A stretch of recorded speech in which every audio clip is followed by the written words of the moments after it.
కళ్ళ ముందు కనిపించే దైవం అవుతుంది.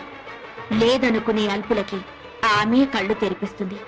నైవేద్యాన్ని ఆ అమ్మనే పిలిచి తినిపించాడు ఓ చిన్న పూజారి. ఓం శ్రీ కనకదుర్గా దేవి దత్తాత్రేయ, నేను ట్రస్టీ గారితో మాట్లాడొస్తాను. త్వరగా నైవేద్యం పెట్టేసేయి. మేయర్ గారింటికి ప్రసాదం పట్టుకెళ్ళాలి. నేను వేద పాఠశాలకు వెళ్ళాలి, తొందరగా రండి. అవన్నీ తర్వాత, అమ్మవారికి నైవేద్యం పెట్టాకే వెళ్ళు. నేను ట్రస్టీ గారితో ప్లేట్ల కలెక్షన్ గురించి మాట్లాడి వెంటనే వచ్చేస్తాను. ఎక్కువ మంత్రాలు చదవకుండా త్వరగా కానీ పులిహోర పైన జీడిపప్పు కదలకుండా నైవేద్యం పెట్టు. తినమ్మా తిను. నేను